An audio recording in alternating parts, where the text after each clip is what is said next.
Hello girls, welcome to our history class. Students, in the previous session you heard about the striking feature of this tradition in which women also had the importance in religious faith. You heard about an Alwar woman who was known as Andal, that the composition which was done by her are still sung by the people. Even the saints Alwar and Nayanar saints, they oppose Buddhism and Jainism, which we come to know by listening to the hymns. पिछले session में आपने स्त्रियों के महत्व के बारे में पढ़ा, जहां उन्हें भी धार्मिक कृत्यों का, धार्मिक रीति रिवाजों से संबंधित अधिकार प्राप्त थे। अलवार और नयनार सिंह के बारे में पढ़ा है आपने। उसमें एक अंडाल नामक स्त्री थी, तो जो कुछ भी उसके द्वारा रचित किया गया उसे आज भी गाया जाता है। इतना ही नहीं, अलवार और नयनार के जो संत थे उन्होंने बौद्ध और जैन धर्म का कहीं न कहीं विरोध किया, जो हम उनके द्वारा गाए हुए गीतों से जानते हैं। So with this we start a new point. Today's point number 3 is the Veer Shaiv tradition in Karnataka. The Veer Shaiv tradition in Karnataka. The Veer Shaiv tradition in Karnataka is our today's point. In this, you will hear about that in 12th century, a new movement started in Karnataka, which was led by a Brahman named Baswanna. Basavanna नामक ब्राह्मण के द्वारा एक नया आंदोलन चलाया गया कर्नाटक में। समय था 1106 से 1168 के बीच, between 1106 to 1168. He was a minister in the court of Chalukya king, and the followers were known as the heroes of Shiv. जो इनके अनुयायी थे, इन्हें शिव का हीरो मानते थे, and they were also known as they followed the principles which were made by those people. And still we have the importance of Lingayats in today's society. And these people, ये जो followers थे, ये शिव की आराधना लिंग के रूप में करते थे, जिसे आज भी हमें समाज में हम देखते हैं। Children, men at that time, they usually wear a small ling in a silver case on a loop strung over the left shoulder. पुरुष क्या करते थे, अपने बाएं कंधे पर चांदी के पिटारे में एक लघु लिंग धारण करते थे, जिन्हें लोग श्रद्धा की दृष्टि से देखते थे। And these Lingayats, the followers, they believe that on death the devotee will be united with Shiv and he does not come back to the world. जो लिंगायत फॉलोअर्स थे, ये इनका विश्वास था कि मृत्यु के बाद जो आत्मा है वह शिव से मिल जाती है, भगवान में लीन हो जाती है और फिर से वह दोबारा वापस नहीं आती। And the funeral rites by these people, that was not done according to the धर्मशास्त्र, but ceremonially they used to bury the dead. धर्मशास्त्र के अनुसार जो भी दफन विधि है, इन लिंगायत फॉलोअर्स के द्वारा, अनुयायियों के द्वारा उनका पालन नहीं किया जाता था, बल्कि उस मृत व्यक्ति को उनकी अपनी विधि के अनुसार ही उसका अंतिम संस्कार होता था। So it is said that the Lingayats, they challenge the idea of caste and pollution according to certain groups by Brahmins. ब्राह्मणों ने जो जाति विशेष के संदर्भ में कहीं ना कहीं विभिन्नता दिखाई, जिसके बारे में आपने पीछे पढ़ा है, उसका उसका इन लिंगायत समुदाय के लोगों ने उसे अनुसरण नहीं किया, उसका वह विरोध करते हैं। Even they had question the theory of rebirth, पुनर्जन्म में भी ये लिंगायत समुदाय के जो फॉलोअर्स हैं ये इसको नहीं मानते। So there were certain reasons for the followers who were marginalized with the Brahminical order. So what did they do? They started following the Lingayats group. ऐसे लोग थे जो ब्राह्मण समाज में जिनको विशेष महत्व नहीं दिया जाता था, इन्होंने क्या किया? लिंगायत समुदाय का पालन करना या उनके वे फॉलोअर अनुयायी बन गए।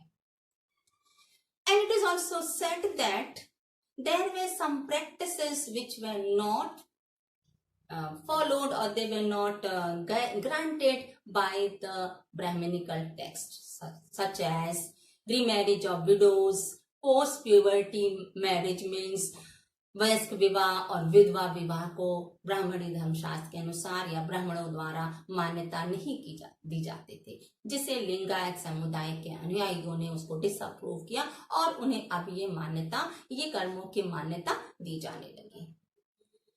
And children, it is assessed that in Veer Shaiv tradition, this tradition is derived from vachans, means the sayings, the composition in Kannada, written in Kannada language by those men or women who were the followers of this movement.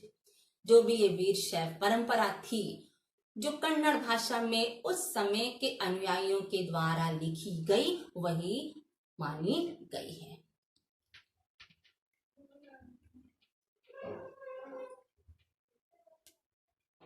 So now children, we'll take topic number 4. Our fourth point is religious ferment in North India.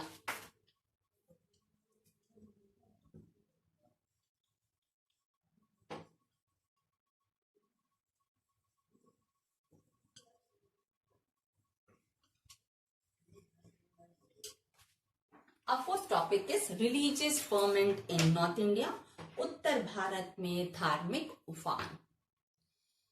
In the third point, you have heard about a new movement which took place in Karnataka in 12th century. So at the same time, in North India also, the deities of Shiv and Vishnu was worshipped in temples. जैसा कि आपने point number 3 में सुना कि एक नवीन आंदोलन कर्नाटक में 12वीं शताब्दी में आरंभ हुआ, उसी प्रकार उत्तर भारत में भी मंदिरों में शिव और विष्णु की उपासना की जाने लगी। And those temples were built by the support of rulers. उन मंदिरों का निर्माण भी उस काल के शासकों के सहयोग से किया गया। Children, you have also heard about the compositions which were made by the Alvar and Nayanar saints of Tamil Nadu. So some historians say that no such compositions like Alvar and Nayanar saints were found till 14th century. कहा जाता है कि अलवार और नैनार संतों के द्वारा जो कुछ रचित किया गया उस समान रचना उनकी रचनाओं के समान अन्य रचना 14वीं शताब्दी में नहीं पाई गई। प्रश्न उठता है आखिर इस विभिन्नता का क्या कारण था, क्यों नहीं प्राप्त कर पाए? Question was, what was the reason of such difference? So historians say that in that period in North India there were several Rajput states, कई राजपूत राज्यों का उसी समय उद्भव हुआ, and in that the Brahmins were holding important position. कई राज्यों में राजपूत राज्यों का उदय हुआ जहां ब्राह्मणों को समाज में महत्वपूर्ण स्थान प्राप्त था, and they used to perform secular and religious functions, उन ब्राह्मणों के द्वारा सभी धार्मिक कृत्य आयोजित किए जाते थे. So at that time there was no such person, no such authority or no such efforts or attempts were made to challenge the position of Brahmins. उस समय ऐसा कुछ भी प्रयास नहीं किया गया कि ब्राह्मणों के उस वर्चस्व पे कोई भी प्रश्न चिन्ह लगाया जा सके. And at the same time, उसी समय there were some religious leaders who were not within the Brahminical orthodox. They were also trying to maintain their dignity in the society, including the Nath, Jogi and Siddh. उसी समय कुछ ऐसे धार्मिक नेता थे जो ब्राह्मणीय सांचे से बाहर थे और वे निरंतर अपना प्रभाव का विस्तार समाज में करने का प्रयत्न कर रहे थे, जैसे नाथ, जोगी और सिद्ध. And in those only some of the leaders were artisans or from weavers group. उनमें से ही कुछ शिल्पी और कुछ जुलाही समुदाय के थे. And those people were involved in production of the same. उनके द्वारा उत्पादन का कार्य किया जाता था. So the demands of such products which was done by them, it was even in market, because at that time many of the new urban centers emerged and those things were also traded with long distance places, with you can say with Central and Western Asia. जो उत्पादन किया जा रहा था उसका बाजार विस्तृत हो गया, न केवल नवीन नगरों में जिनका उद्भव हुआ था, बल्कि उसके साथ ही साथ मध्य और पश्चिम एशिया में भी व्यापारिक संबंध बढ़ गए. Next is that some of the leaders they question the authority of Vedas. ऐसे कुछ नेता थे जिन्होंने वेदों की सत्ता को भी चुनौती दी.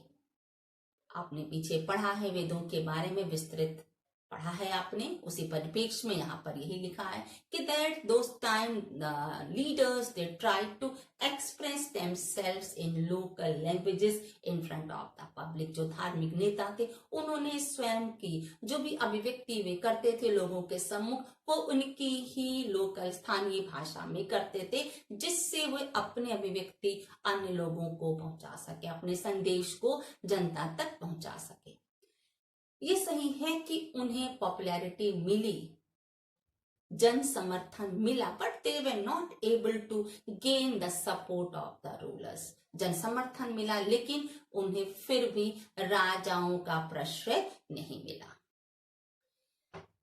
And children, in that same time, that same situation, a new element also was into being, that was the coming of Turks, who played important role in the establishment of Delhi Sultanate in 13th century. उसी समय तुर्कों का आगमन भी एक महत्वपूर्ण घटना थी जिसने दिल्ली सल्तनत स्थापित हुआ. 13वीं शताब्दी में दिल्ली सल्तनत की स्थापना हुई. And with this, what happened? They started undermining the power of the Rajputs and the Brahmins who were privileged in the Rajput states. उसी समय राजपूत राजा और जो ब्राह्मणों को प्रश्रय राज्य में मिला था, शासकों के द्वारा मिला था, उन्हें समाज में एक महत्वपूर्ण स्थान था. उनका एक आप कह सकती हैं they were holding an important position in the society, so that was also started undermining. उसमें भी कमी देखी गई. And the next development was that the coming of Sufis were also the significant part of this development. इतना ही नहीं, सूफियों का आगमन भी इस परिवर्तन काल का एक महत्वपूर्ण अंग माना गया. Clear children? Okay. Thank you class.